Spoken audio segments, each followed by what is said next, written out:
Hello and welcome to Gondor Calls for Ale, a Middle-earth strategy battle games podcast. I am your host, Sam Gallagher, and with me, as always, is my brother, Ben. Hello, listeners and viewers. Thank you for joining us for this episode. Yes, episode 104 that I forgot to mention. Didn't quite nail the intro, as we're back to that, I guess. So, Ben, we're going to remember the order of these things, because we've only done 103 of them. And that, of course, is talking about the most important part of any Gondor Calls for Ale episode, which is the ale. So, what are you drinking for this episode? Well, Sam, for this 104th episode, I have myself a precious Pilsner. A drink not easy to give up. Very good. Very good. What about you, Sam? What are you drinking for this episode? Well, Ben, I am having an Aelrond half Aelvan, the Lord of Rivendell.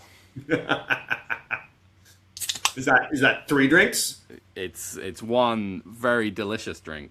One extra delicious drink. Nice. The last homely drink east of the mountain and west of the sea. Something like that. Yes. Last one east of the mountains, first one west of the sea, depending which direction you go. Yes, exactly. Speaking of last one east of the mountain and west of the sea, Ben, you want to tell the listener, tell the viewer what we're talking about in this episode? Well, in this episode, we're going to be moving away from our meat and potatoes, our normal fare of battle reports, and we're going to be getting into a little faction reviewing. Sam and I have picked out our favorite 2 factions each from the good and evil forces of Middle-earth, and we're going to be talking about why you should play those armies. They're probably not top tier lists. Some of them might be. But that's not why we think you should play them. We think you should play them because they're dead fun or super thematic. So stick around, find out why we think these are the best factions in Middle-earth. Yeah. A tall order because of how the armies now work. There's just sort of a lot of options and a lot of reasons to like different things at different times. Yeah. We could have picked any number of lists, really. I think we narrowed it down to 4 each, which was a tough process. I think. For me personally, I'll just talk about sort of some of my requirements of picking an army. It's going to be one that I have actually played. There are a couple that I really like the look of on paper. I haven't played them, so I don't want to do that. And I picked my armies and realized I unintentionally hit kind of 4 different reasons of liking the armies. So nice. So that was kind of cool, and I think I'll probably go through the armies. Well, no, I'll just talk about it now, because otherwise I will forget.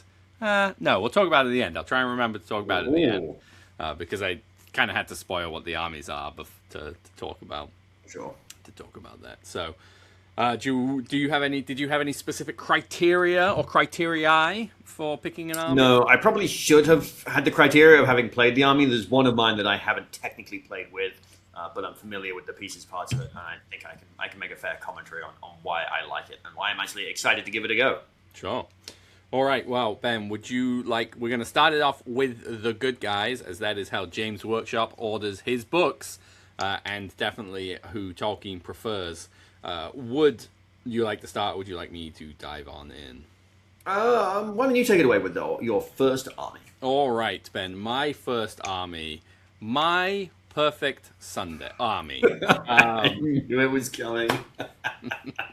Yes. So the first army is the first one up in the book that I am reading, and it is the armies of Lord of the Rings and the War of the Rohirrim, and one of my favorite armies. And these are in no particular order, apart from the order that they come up in the pages. So the army I have picked is the Defenders of the Hornburg. The first army that I really played a bunch of in this current edition. So I'm not quite sure how we were thinking of going through and doing this. I was just going to quickly run through what you can take in the army and its special rules, talk about what I enjoy about this army. So, for the army composition, in Heroes of Legend, we have Hera, the Bride of Death. She can have a shield. We also have Helm Hammerhand, Wraith of the Hornburg. For Heroes of Fortitude, we've got Olwyn, Shield Maiden of Rohan. She can have a horse. We've got a Captain of Rohan. You can have a horse. He can exchange his armor for heavy armor, and he can take a shield. we have some minor heroes, and by some I mean one. We have Leaf, Page of Helm. He can also take a horse. We've got Warriors of Rohan, or we've got Warriors. Spoiler alert: we've got Warriors of Rohan. You can give one a Warhorn, Shield, and Throwing Spears. You could give one a banner. You could give multiple of them these options as well if you truly desired to. You can have shields and throwing spears. You can have bow, or you can have shield. And then we have the Rider of Rohan, who has the option of a banner and throwing spears. We've got some additional special rules.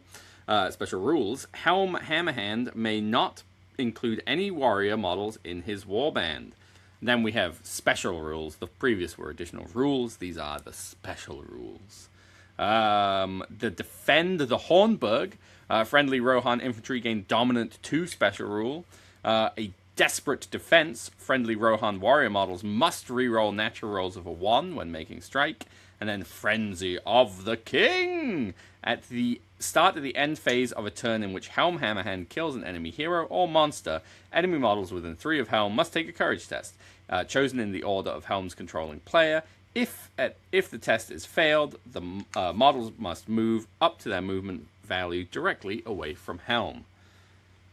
There we have it. That is the Defenders of the Hornburg. Can I ask a quick clarifying question of the Defenders of the Hornburg? You don't have to take Hera? No, Interesting. Yeah. Yeah, but Yori's are going to. If you're not going No, to. yeah, I guess I was just wondering if you were playing like some really weird small points game where you're like, I'm playing 250 points. I have Leaf and Olwyn, and I'm playing the Defenders of the Hornburg. Well, that would be, it might actually be like kind of, be interesting. Yeah, you probably take. If it was me, I would take Helm and Leaf. It's probably Helm and Olwyn. Then you're at 260, and then or 280 if you put her on a horse, and then as many riders as you can. I don't know. Something you just always take Helm, weird. Which does nicely segue into why I like this army. I think this army you get awesome heroes. They're mostly overcosted, but Helm is so freaking cool. He's super cool. He's not very good. He is occasionally awesome. He's very cool. Hera is awesome. She is legitimately good. I think, a bit low on defense, and she should be able to take a horse, but whatever. She's good. Olwyn, 3-attack hero on a horse, is fantastic. Leaf, I have yet to try, so I don't have much of a comment on him. And then Captains of Rohan, you probably never take in this list because your other heroes are very expensive. But this list nicely sums up, you've got cheap-ish troops. You've got expensive heroes, but your heroes are fucking cool, which is why I like this. I love Helm in all of his forms. Helm, Wraith of the Hornburg, is super sick and can't be knocked over. And Dominant 2 on the infantry is such a solid special rule, particularly for this army. It's situational just because of how the scenarios in Lord of the Rings work, which I will probably do a half pint talking about the scenarios in Lord of the Rings. I think...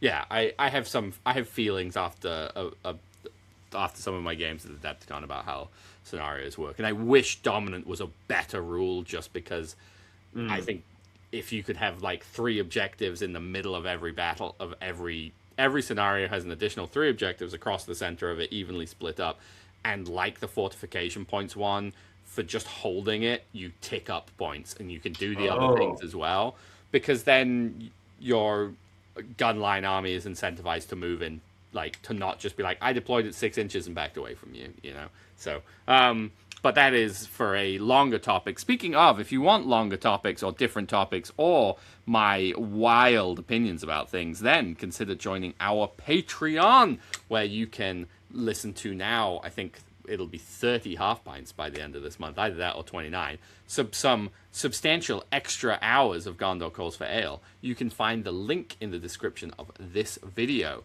If you would like to defend the Hornburg or Gondor Calls for Ale or any other reference or joke I can make, you can also support us financially by becoming a channel member on YouTube. We want to thank all of our Patreons and our channel members for your financial support. It is greatly appreciated and never expected. With that said and done, Ben, I think perhaps we can move into your first army. Yeah, absolutely. My first army, one that I haven't played but am excited to play. Own all the models for, just haven't yet mustered forth the army. The Reclamation of Osgiliath. I guess technically we don't have a painted Faramir, though we use Farragon the Ranger enough. You've played it. I guess on the channel. Yeah, I mean, I'm counting those games for sure. Yeah, all right, fair enough. I've played many hours playing Reclamation of Osgiliath, Reclaiming Osgiliath even. So in the army composition for the Reclamation of Osgiliath, we have a hero of legend, Boromir, captain of the White Tower, who can, of course, take the banner of Minas Tirith. He can ride a horse, and he can carry a shield. Hero of valor, we have Faramir, captain of Gondor, ready to prove his quality. And for heroes of fortitude, we have Madril, captain of Ithilien, and captains of Minas Tirith. So some good hero choices there. For our warriors, we have access to warriors of Minas Tirith who can have a warhorn and a shield. They can carry a banner, a shield and a spear, a bow, or a shield. We've got Knights of Minas Tirith who can also carry a banner, Rangers of Gondor who can also carry a banner, a warhorn, or a spear, and finally Osgiliath veterans who can carry a bow, a shield, or a spear. For our additional special rules, a Reclamation of Osgiliath army must always include Boromir, captain of the White Tower, who is always the army's general. For our special rules, we have Remember Today, Little Brother. While Boromir and Faramir are within 3 inches of each other, they may spend each other's might, will, and fate points as if they were their own. This city was once the jewel of our kingdom. Friendly models gain the Mountain Dweller special rule. And for Gondor, once per game at the start of any fight phase, Boromir can use the special rule so long as he is alive and on the battlefield. If he does, then friendly Gondor warrior models within 6 inches of Boromir gain a bonus of +1 to wound when making strikes until the end of the turn. This is treated as an active ability belonging to Boromir. Reclamation of Osgiliath. It's I really like the theme. I think it captures that scene in the extended edition of the Two Towers quite well, with the reclaiming and the banner of Minas Tirith. I think it's a nice, straightforward army. Boromir, this edition, is super fun. +1 to wound when he charges, whether he's on foot or mounted. It's great. If you want to play him, city fight on thematic style and have him on foot, he's just awesome on foot now because, we all know horses make heroes better, but +1 to wound is great. And being a little nimble on foot character, +1 to wound is awesome. And that I think that for Gondor turn, the getting +1 to wound for a turn is really nice for an army that sort of struggles to kill. And then being able to share might, will, and fate. One thing a lot of armies with big heroes really struggle with is magic. You're like, oh, I have big heroes. And they're like, well, I have magic. But now you effectively got 6 will that you can spend. Yeah. If you keep Boromir and Faramir next to each other, which means magic feels a little less stressful for you. So. Yeah, I mean, and after, if you do get broken, you get a free resolve off Faramir as well. But that's a Faramir-based rule. It is interesting. I do like the +1 to wound when you charge is super good. In an edition where horses are 20 points, that definitely feels better. It is a fun list. It's cool. It's thematic, though there is part of me that kind of thinks that being able to include knights is a bit of a weird break from the theme. Yeah. It makes sense. The only thing that I don't love about it, I think, is the potential of some of an army that's like his Boromir 6 knights and then his Faramir and Madril, and his Faramir and Madril in the infantry, and then Boromir and the knights just roll around and just kill everything. And but not the most interesting way to play the list. But I also think, and this is a probably more of a commentary on how lists are now built. This is an army that builds itself, right? You start with Boromir. Yes. Your next pickup, depending on the points value. If you only have one hero, maybe it's Madril, but it's probably Faramir. Yep. And then it's Madril, and then you're probably out of points unless you're playing a crazy high points game, and that's fine.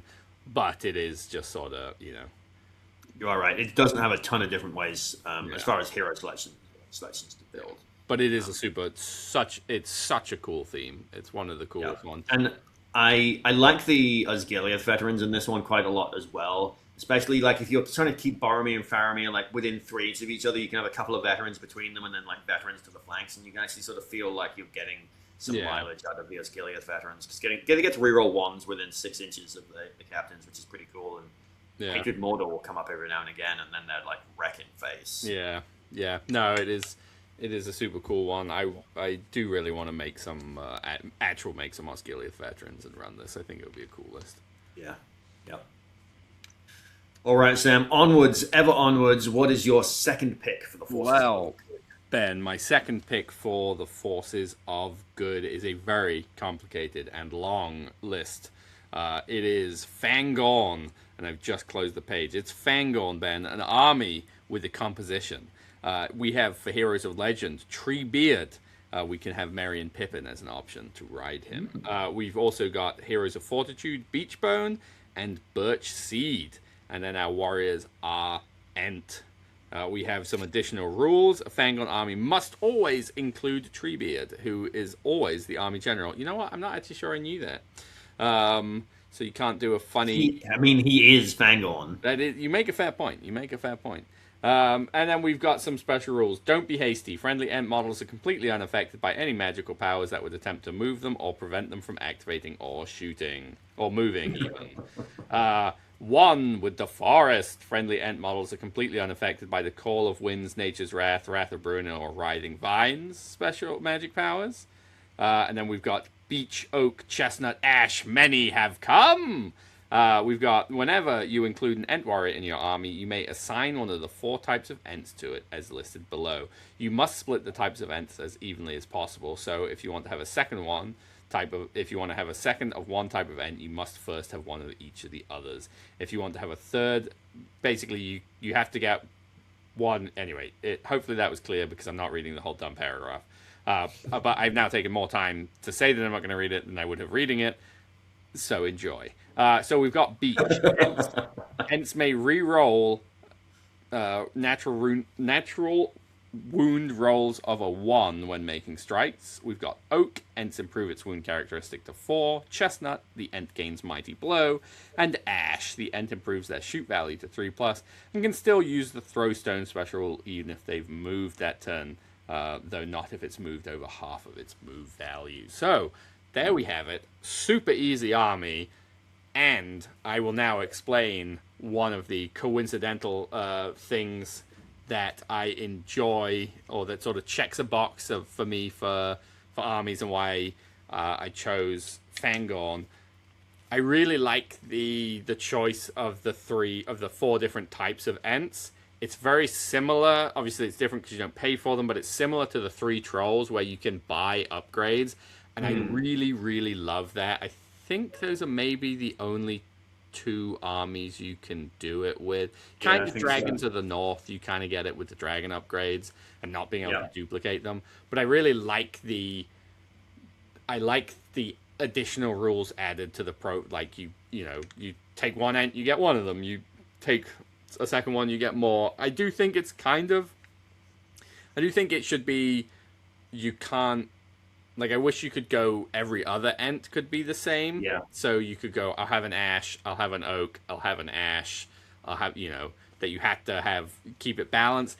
I understand why not, because everyone probably would just bounce between Oak and Ash, and you would never see the other ones.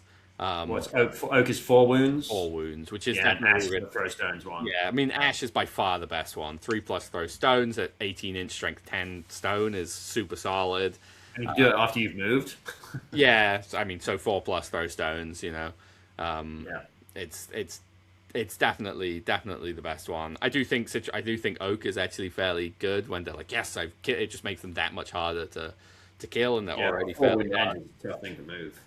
The disadvantage in my mind about Fangorn, which was my hesitation and why I ended up not picking the 3 Trolls, is, and it's not quite that, is I don't love all hero or all monster armies. Because actually, I was interested that you picked Fangorn, because I know that's something that you don't necessarily enjoy. And it's not that I don't enjoy playing them. I think playing against them can kind of be not a fun experience, where you're like, yay, we played and I killed 1 Ent, or, Ents at least aren't hero. I was going to say, that said, I think Fangorn is the one that I find the least bad to play against. Yeah. If I had to play against an all hero or an all monster force, I might pick Fangorn. I've played against it a bunch. And mostly I just ignore Treebeard and feed him troops to smash, so Treebeard's having a fun time. Yeah. And I try and set myself up to kill 2 Ents in a single turn. I mean, that's the thing is you probably it's not a great army for sure. I do think if you were like if you were like I'm playing Fangorn for a year or I'm playing Fangorn for a little while and we're very good at it and you basically played in such a way that your opponent never could ignore Treebeard or the other end Yeah. heroes and you could mitigate their striking heroes like you can probably Honestly, the reliably. very thing about Ents is you almost don't care about Strike because they're D8 on top of that. Sure, for sure, but I'm just saying if you get like Bolg into an Yeah. end and surround it, you're like I strike, I go probably higher than you, Yeah. or I do Yeah. go higher because they're only sevens. I can Yeah. now fairly reliable kill you, and if I have a second hero that I can combat and can wipe two out, but if you're like you put Bolg into Treebeard or one of the other hero ents, and I think there's it becomes then it's like a strike off. You might the one doesn't have fate, so it's easier to kill. Yeah. But if then the next ent that he has to go into is another hero, it's a little scarier. So Yeah, and you also want to avoid spreading out. Like, Ents are really love to be a death ball army. Yeah. They want to stay together. If you spread out and then get a little bit isolated, you'd lose a couple. yeah, They go badly. so I was confused at first when you were reading the special rules because I was like, surely Call Winds is covered under the first one because you're not getting moved by anything. But it's the not. I realize it's the knockdown. You don't get knocked over by Call Winds either. yeah, yeah, You're not affected by no breeze. yeah. I mean, it is a super satisfying army as if you run into a bunch of people who like to play Magic. I mean, no paralyze, no. Basically, the only spells that affect them are like Sorcerous Blast and Flame Burst. Yeah. And obviously a Blade Wrath on your own model Yeah, and sure. hits that, fine, You sure. know what I did just realize? I think will still affect them is the fell light on the specters and the music from. Oh, yeah. Well, yes and no. I think it's an intelligence test, and I'm fairly certain that like, Yeah. pretty, Okay. pretty smart. Touche. Definitely, Treebeard's definitely like a 3+. Yeah, but The other ends you are are probably a correct. 4 or 5. They would be affected by those. I'm trying to see how quickly I can find. Quickly, you can find their intelligence test. Yeah, I think the ends are a good time. They also offer some really cool hobby opportunities, especially Yeah. with like specialist ends. Like this is my Oak one. Yeah. Ash Beach. They all offer fun hobby opportunities for my god. Treebeard's a 4+, everyone else is a 5, so you might fail it, but you've got a good odds of not failing. Good odds of not failing it. So yeah, that is my one. It's a bit of a weird choice, like I said. I'm not. I definitely think it's fun to play with. Yeah, and I think it looks cool, and it's an army I've only played a couple times on when we were filming and stuff, and it is something that I'm like I should take it to an event because basically you're just like I'm gonna push big models forwards and smash stuff, and that's fun. And monsters are fun and good in this edition, especially the they big are. ones. And so yeah, that is one of, or my second good pick for the episode. Ben, what about you? What is your next option? Well, I have strayed but a little in the book. I'm going to just be turning the page, a single turn of the page. We're going from Reclamation of Osgiliath to Atop the Walls. I really, really enjoy Atop the Walls. I wanted Gandalf to have some renaissance, some playability this edition. It was like on my wish list last edition. I wanted Gandalf the White to be good, and then we got Atop the Walls. I mean, he's good on his own, but in Atop the Walls, he's very cool. But it still really feels like Gandalf. Like he still has to show up and do the whole. He has to do the whole show. If Gandalf is having a bad day, the game's probably not going to go your way, which feels, I don't know, very thematic. He's running around the White City. He's defending. He's get back to your posts, just smiting trolls. He's doing all the things. So for our army composition, obviously a hero of legend in Atop the Walls, Gandalf the White. He can ride Shadowfax, and if he is riding Shadowfax, he can carry Peregrine Took with him. For our heroes of fortitude, we have Irolas, Captain of the Guard. We have someone to keep an eye on the rascally wizard for Denethor, and we've got captains of Minas Tirith. For our independent heroes, we have Peregrine Took, Guard of the Citadel. I should note too that with the addition of armies of Lord of the Rings, we can also take armies of Middle Earth. We can also take Baragon in this one as well. For our warriors, we have warriors of Minas Tirith, who can have a warhorn and shield, a banner, a spear and shield, a bow, or a shield. We've got Knights of Minas Tirith, a bit of an odd one. I really don't think the Knights should be in this list, but I enjoy that they are. You can have a banner with your Knights if you want. We've got Citadel Guard, who can have a longbow or a spear, and the Gondor Battle Cry Trebuchet, which can have flaming ammunition. Also worth noting that with the addition of Armies of Middle-earth, you can also have the Avenger Bolt Thrower, which can take the Swift Reload upgrade. There we go. Remembered it. Yeah. For our additional rules for Atop the Walls, we've got the army. Atop the Walls must always include Gandalf, who is always the army general. For our special rules, we have Fight to the Last Man. Friendly Gondor models within 12 inches of Gandalf the White automatically pass any courage tests they have to take. Return to your posts. Friendly Gondor models within range of an objective marker may reroll rolls of a natural 1 when making shooting attacks or making strikes, and send these foul creatures into the abyss. Friendly Gondor models within 12 inches of Gandalf the White gain the Hatred Mordor special.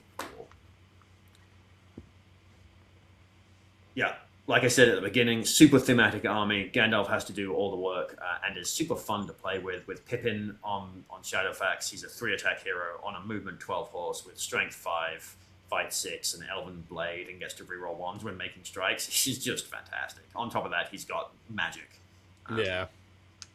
Yeah, I think it doesn't surprise me. Obviously, you played a lot of Gandalf the White in the last edition when he wasn't good. It definitely doesn't surprise me for that reason that you enjoy this list. But also, he, I think, is the closest to Azog on the White Warg that you still get. Yes, he is. Edition. Obviously, you can take Azog on the White Warg, but he is not the same. No.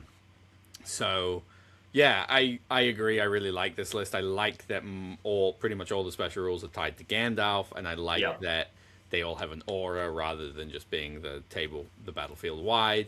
Feels very balanced. The 12-inch auto pass courage is just like is so good and kind of a frustrating thing that so many armies have, I think.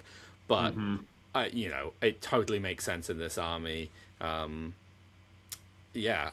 think it's a really really cool army. I was thinking about it as you were saying with the Knights, because I agree it's another one where it's a weird choice to have the Knights. But if you couldn't put Knights in the top of the wall and or Reclamation of Osgiliath, a plastic kit that like comes in the battle host would only be playable in one army, and that's Minas Tirith itself, and that like wouldn't really make sense. Yeah, that's fair.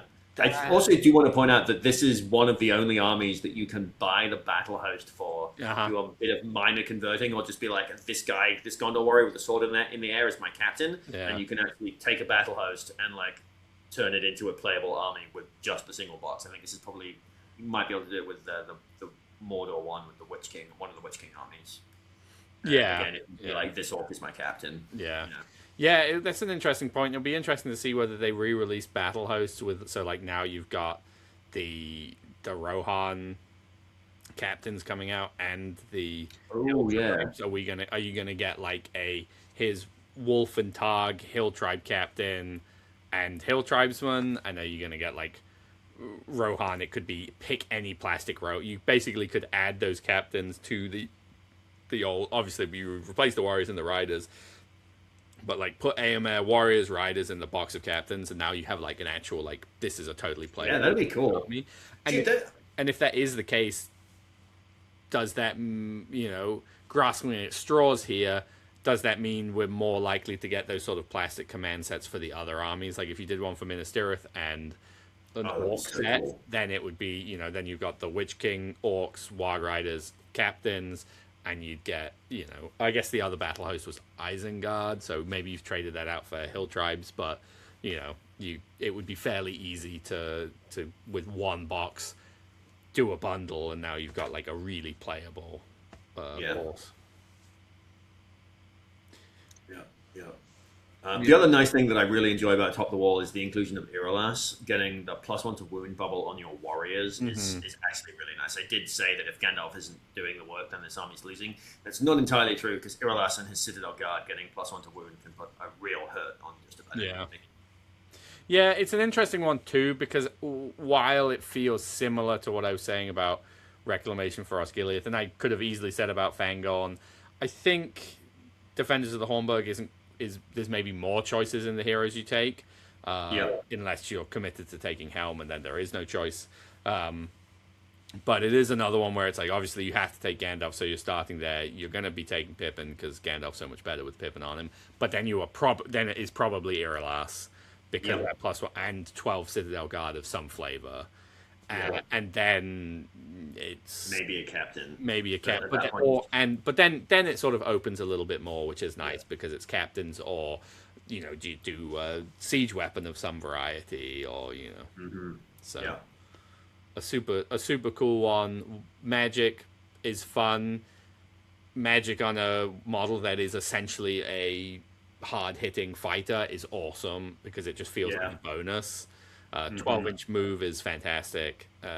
Gandalf's awesome, and you've got 4 might on a combat hero, which feels good. Yeah, it's super cool that one of the biggest heroes of the Middle Earth story feels like he should. The other one that is an army that neither of us picked, are fairly unsurprisingly, is Man of the West, which is, I think, is that the only army you can take Elisar in?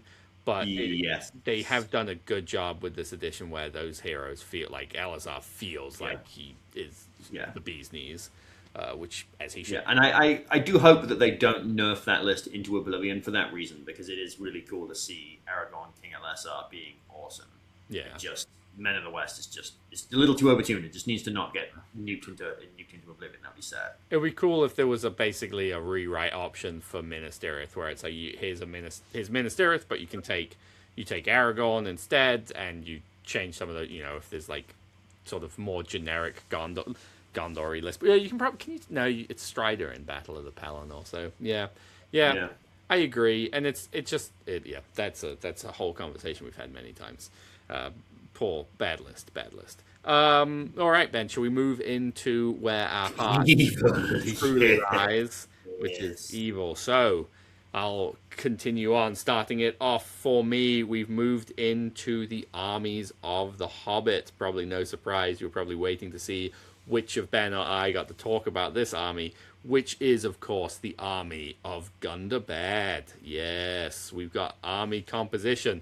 Heroes of Legend, Azog, the Defiler, with the options he comes with heavy armor and the option of the Stone Flail. Then we've got the true hero of Legend in this army, which is a hero of valor, Bold, Spawn of Azog. He's got the options for a Felwarg and a bow. For heroes of Fortitude, we have a Gundabad Orc Captain.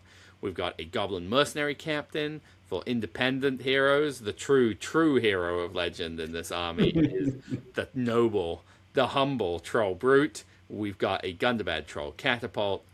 For warriors, we've got the Gundabad Orc. You can take a banner and a shield. You can take just a banner. You can take just a shield, or you can take a spear.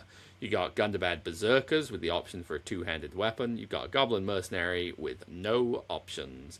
You got a Gundabad Troll who can exchange its Crushing Club for Scythe Gauntlets.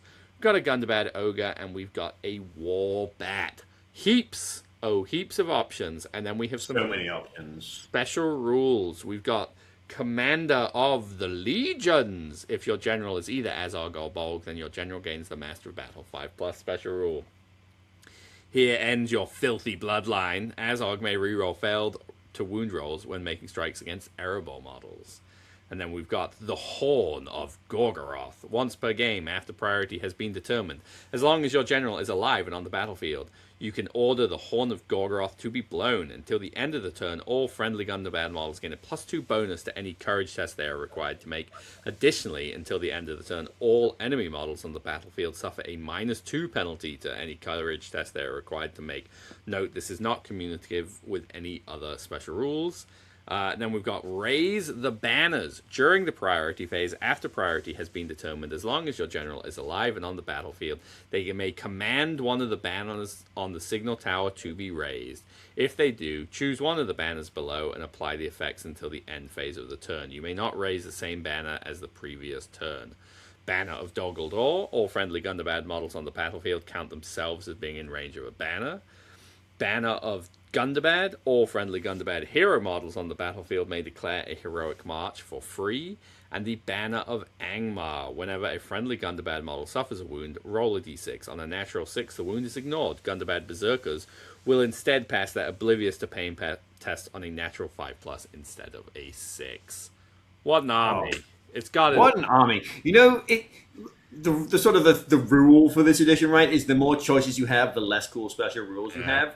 This feels like an exception to that. Yes. Like, you have all the choices, Yeah. and you've got some solid special rules. Yeah, we've got P.D. Jackson to thank for that, because there were so many different things in that Battle of Five Armies coming from the Gundabad that you had to get them all, and then the incorporating the signal tower into the army rules is just like, oh, well done, design team. Yeah, absolutely awesome. Which is also one of the reasons when I was thinking about the sort of four different reasons I ended up, I picked armies that sort of all satisfied four different kind of things. So we had awesome heroes that are super badass and cool, not necessarily good, but I really like. With the Defenders of the Hornburg, we have list building choices that change a unit, or like unique upgrades with Fangorn.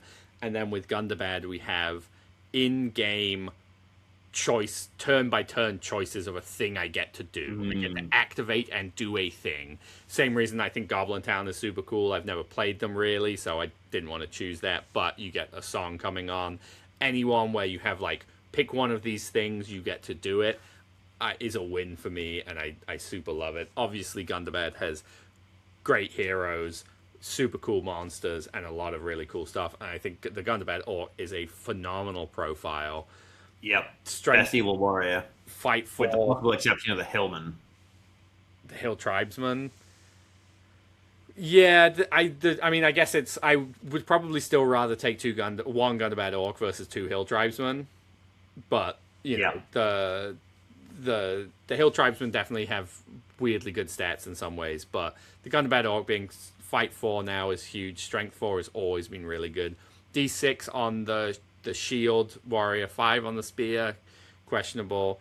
Courage 7+ on them. Intelligence, I think they're 7s as well. No, they might. I think intelligence is 8. Yeah, but like it is, there is a very stupid thing, the fact that I don't know if you still can, but you could buy the Forge World upgrades to give shields across everyone. It's annoying that you lost the shield on the spear warriors. There is actually part of me that is happy about that, because it just makes building lists super easy, because whether it's a shield or a spear, it's 10 points. 10 points or not? And I think you would be like, oh, I should put shields on all my spear guys, and then you're down a few models across the army. So I think it's super cool. It's really fun to play, and you can have a wide range of however you want to play it. The captain's also phenomenal. Strength 5, Fight 5, great. D7. Current 6+ captain's nice. The one thing the army really wants is A, it wants Bolg to be a hero of legend, and B, it could use like 75-point hero of valor. Yeah, you could use like the Keeper of the Dungeon kind of profile that's hero of valor, or just make your captains another 15 points, but they become heroes of valor, and that's. Or a special rule that lets you take extra warriors in warbands. Yeah. The other thing I want to say about Army of Gundabad is, of course, Bolg. And that is, no matter... Just, one thing that happens in Middle-earth is sometimes you have a matchup where you're like, I just can't win this game, or it's just not going to go well for me. And if all else fails, you just have a little mini mission, which is to get Bolg as many kills as you can. And power him up! Yeah. Which, incidentally, I was trying to figure out, like, what special rule pairs with the Horn of Gorgoroth for extra -1 courage? It's Harbinger of Evil on Bolg. No -3 courage is allowed. Yeah. Yeah. So, yeah, Gundabad, a solid choice, and one that, so good. If we weren't, I think we would both, is probably in our top 3 for both of us, for sure. Absolutely. 10 out of 10. Great army, super fun. Also, definitely the Gundabad Orc is the best Finecast kit. People don't like Finecasts. I think the Gundabad Orc is the best Finecast kit. So, Hot take. A hot take. There you go. I don't like the models particularly, but I converted all of mine. So it's the heads. I don't like the hats. There's one. I like some of them. I really like some of them. I really hate. Yeah. The one that's like hatchet face guy. Hatchet face is super cool. Some of them look like they got an upside down metal paper bag on their head. Yeah. Less cool. Yeah. Those were my two thoughts precisely. But again, you have the Forge World upgrades to kind of help with that. So. All right, Ben, we'll take it away with your first evil army. First evil army. I am still in the armies of the Lord of the Rings and the War of the Rohirrim. This is one of my favorite armies.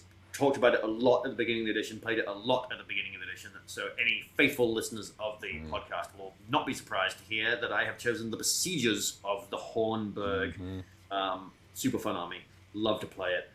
For our army composition, we have a hero of legend, Wolf, High Lord of the Hill Tribes. He can ride a horse.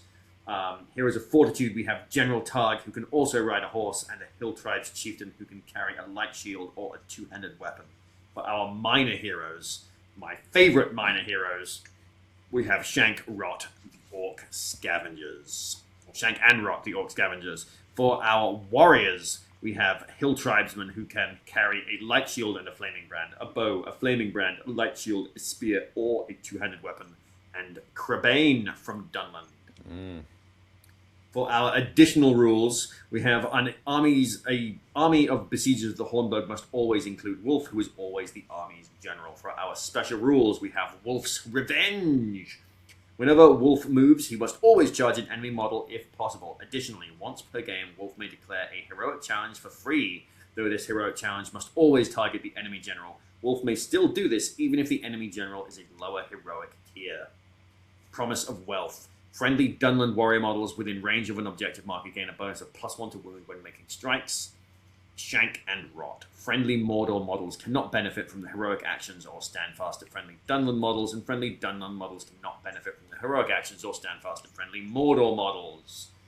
There we have it. That last special rule is a bit of a bummer, but I really do enjoy this list.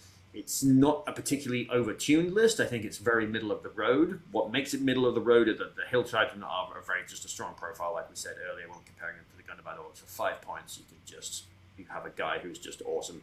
I think Wolf's Revenge is a super fun thematic rule. I really enjoy trying to set it up, so I like try to get Wolf within 6 inches of his target in the fight phase, but he's fighting someone else, and then call that challenge for free, and then I can try and maybe I can force the hero to charge him and get the troll in there, or something else. And then, of course, Shank Rot and the Snow Troll are the main reason to play this one. I really enjoy Shank Rot and the Snow Troll.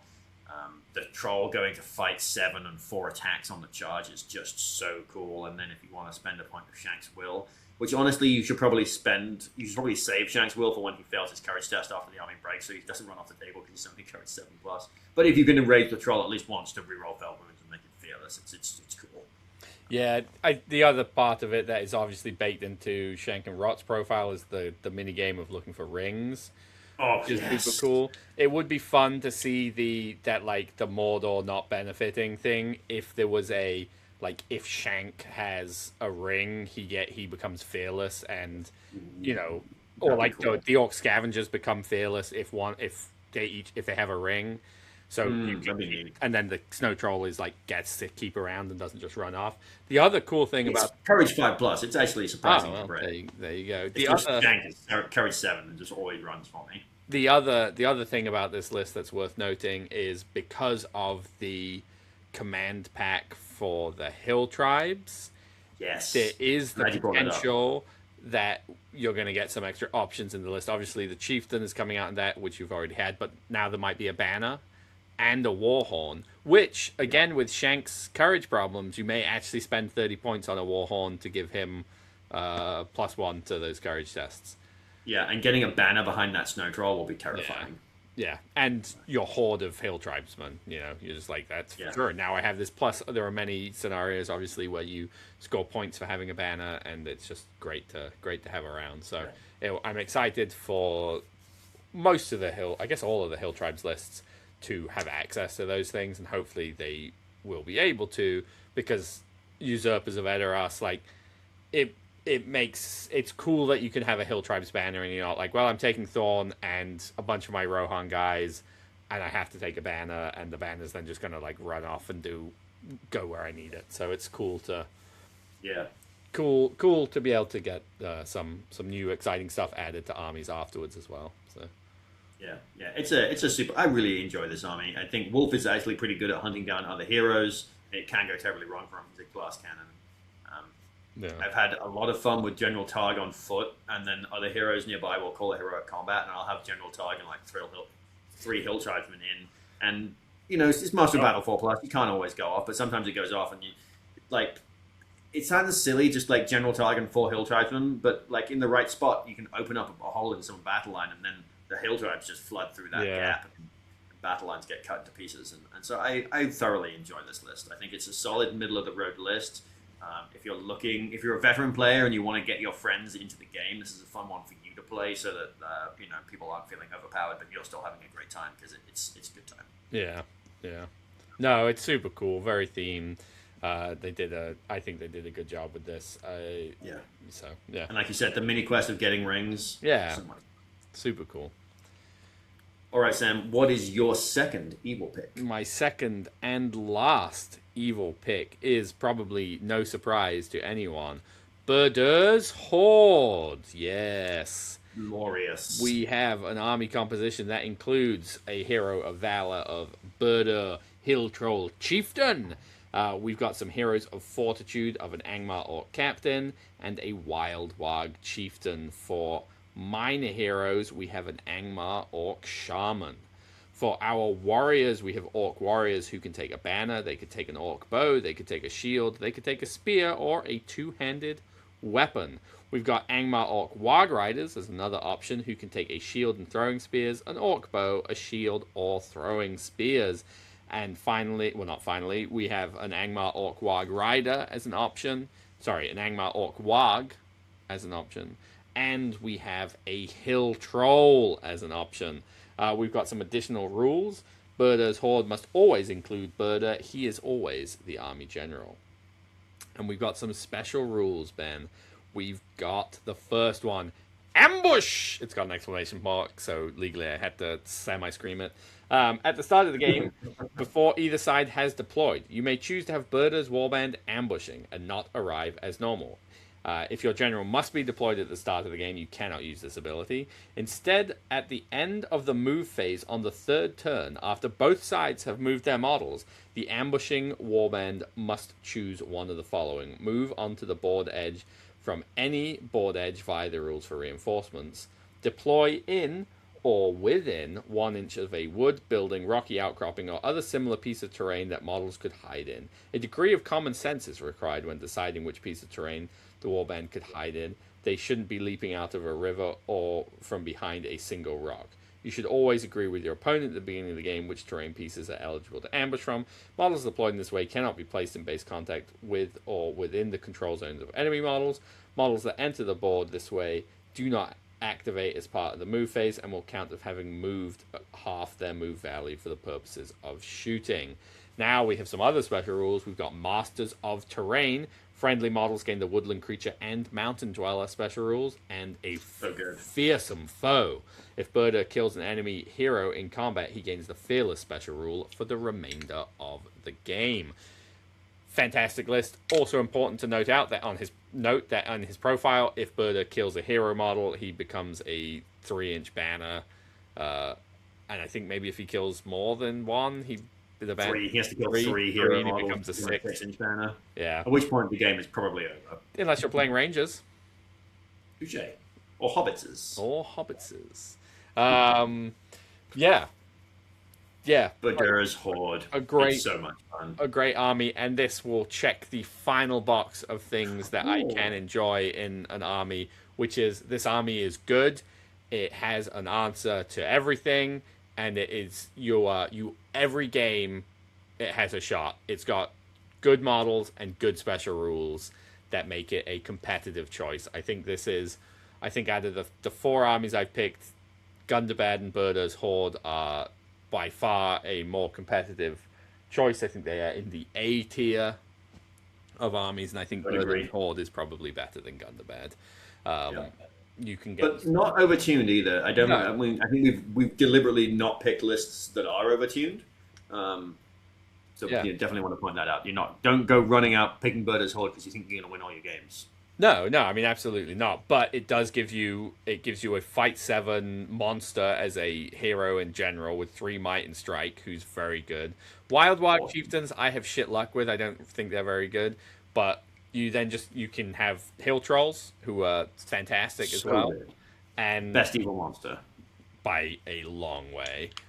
And you've got a horde of orcs, and orcs are good, and the ability to just pop up randomly super solid. I mean, there are some games that are just kind of close to auto wins with like Yep. Reconnoiter. You can't pick your Yep. opponent's board edge to walk in from, but there's probably a piece of terrain you can walk in, or they then have to be playing that game. I mean, if you've listened to our other episodes and tournament reviews, Nova last year I went 4-1 with Birders Horde, and I killed. I've gone 4-0 with Yeah, Birders Horde. yeah, and I killed an Aragon King Alessar out of Men of the West with Birder. So Yeah, yeah, awesome. It's a good time. One of the things I like to do as far as the selecting the terrain feature too is point out the terrain features that are not can't. eligible, Yeah, which it's a little bit gamey, I guess, but it still lets me feel like I'm getting an element of surprise because rather than being like he could come out of this building or this building or this building, I'm like Yeah. drawing my opponent's attention to the 3 buildings he could pop out of. I'll be like he cannot come out of these walls, these Yeah. edges, this small terrain feature. It just lets me feel like I'm still getting a little bit of the ambush surprise. yeah, yeah. No, agreed. I think it is definitely a fair and reasonable way to do it. But yeah, Birders Horde, I think it is a lot of fun, and it's good, and it feels like it doesn't matter what the matchup is, and it doesn't matter what the scenario is. You probably have a chance. Yeah, and your opponent should at least have a fun time, if nothing else, slaughtering a ton of orcs because Yeah. orcs always die in droves. Yeah, So it should be a fun thing. Your opponent should at least have a fun time killing stuff, yeah. which I think is always a prerequisite for me. If we're picking a list for fun, your opponent should be having. Sure. I mean, agreed. I don't think that there's, obviously there are some lists where you're just like, well, I struggle to kill a big hero, but then you're struggling into many, many armies. Yeah, And yeah. many, many, many, many one, many two. Many lots. So, so I don't think there is one thing about this that you're just like, yeah, Burda has strike, but he's only a 7. A fair number of other heroes have that, and it can quite easily go to a roll off. He's only 1 fake. He can definitely die. Now, Yeah, he's only D7. if you don't have priority and there's a hill troll standing by him, which there probably should be, that hill troll's going first and hurling into your hero that's trying to strike against Burda, which, so there are just ants. It's good. Yeah, it's got chances on chances. It's good. It's good stuff. Yeah. So there we have it. Those are my 4 armies. And to recap, Ben, because I didn't forget, the 4 Well done. things that I was thinking about that ended a happy accident for picking armies was heroes I think are really cool from Defenders of the Hornburg, special rule upgrades and building an army, things that I get to actively do in a game that are special rules for Gundabad, and just a solid all-round army that I feel like I can take, and I'm not going to be praying I don't see something and putting all of my eggs in one basket, and just a solid all-round army that checks all of the boxes for being a good army Nice. with Burner's Nice. Horde. All right, Ben, let's hear it. What is your final army of the Well, for evening? my final army, I too am into the armies of Middle Earth. Not all that far away from Burda's Horde. I have chosen the army of Khandoom. For our army competitions, we have a hero of valor, Aldrak, warlord of Khandoom. For our heroes of fortitude, we have Fra Ekt, vassal of the Witch King. We've got captains of Khandoom and Angmar Orc captains. For our warriors, we have a warrior of Khandoom who can have a banner or a spear. He comes with a shield. We have Angmar Orc warriors who can have a banner, an orc bow, a shield, a spear, or a two-handed weapon. We've got Angmar Ward Riders who can have a shield and throwing spears, an orc bow, a shield, or throwing spears. And last, but certainly not least, we have a Hill Troll. For our additional rules, an army of Khandum must always contain Aldrak, who is always the army's general. For our special rules, we have a show of strength. If a Khandum hero slays one or more enemy models in combat, then for the duration of the following turn, they gain a bonus of +1 to their fight value. The banners of Khandum. Friendly banners have a range of 6 inches rather than 3 inches. And Fierce Charge. Friendly warrior models gain a bonus of +1 to their fight value in a turn in which they charge. I think one of the things that I particularly enjoy about Khandum is all of the if this, then that's. It does feel like an army where if things are not going well for you, they're really not going well for you. But when they are going well, they really are going well for you. So like your heroes kill a guy, they get +1 fight. Your warriors charge, they get +1 fight. One of Aldrak's baked-in special rules is if he kills a model, then next turn he gets a free heroic combat. So there's just a lot of if this, then that I find particularly enjoyable about Warriors of Khandum. And the Glory Seeker special rule, which is baked into the Khandum warrior profile, +1 to wound against heroes, is a really solid special rule. Every now and again, a big hero is going to be fighting your shitty warriors, and he's going to flub that roll, and all of a sudden you're wounding that hero on 5s, and they're used to being wounded on 6s, and it feels really good.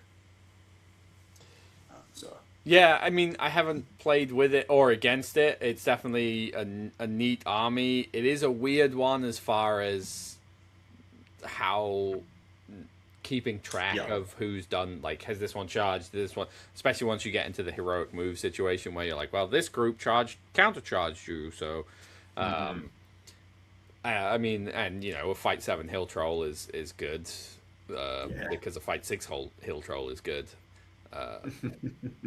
So yeah, I don't have. Fight 4 Ward Riders are also pretty saucy. Yeah. We didn't mention it in Birder's Horde actually, but Ward Riders with Woodland Creature is also good. Yeah. Especially because it says every model, so you can make the argument that because the mount has to have Woodland Creature to ignore some of the rules. It's a weird weird rule interaction there. I definitely think that the mount is getting the Woodland Creature. Anyway, yes, for sure. Yeah. I mean, I think it's probably not a great army. I think partially it's not a great army because of the if then that's because you need stuff to go right for you to continue going. But I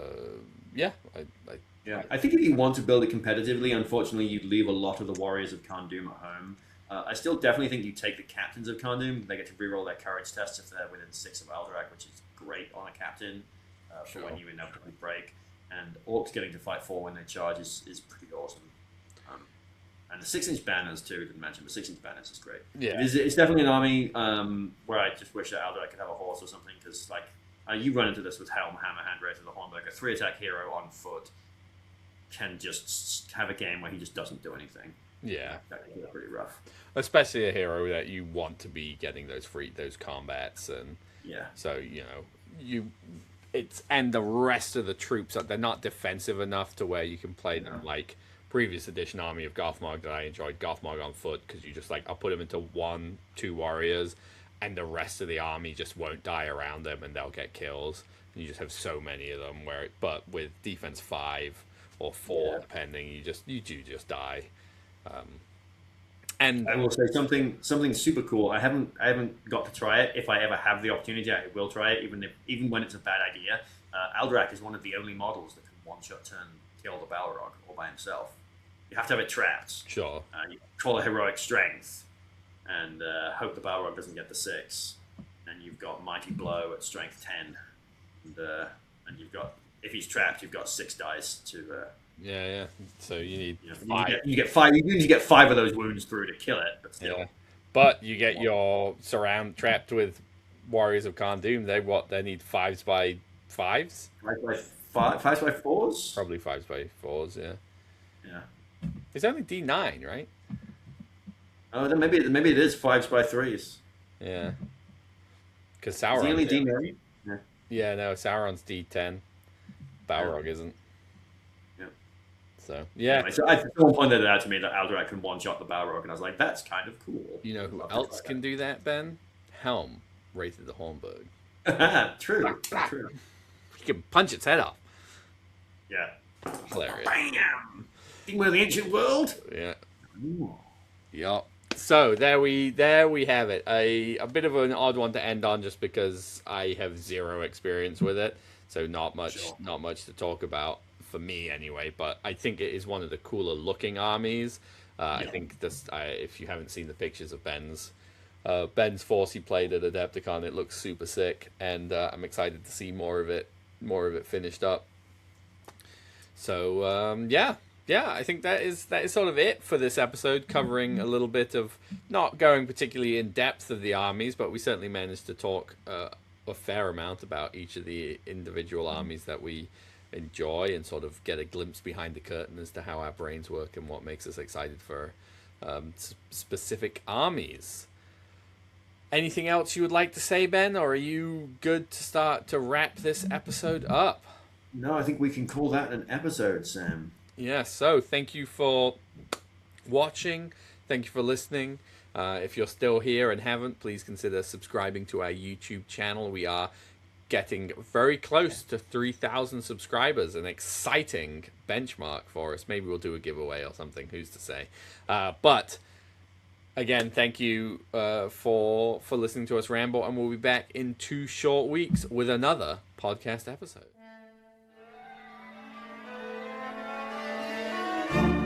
Thank you for listening to Gondor Calls for Ale.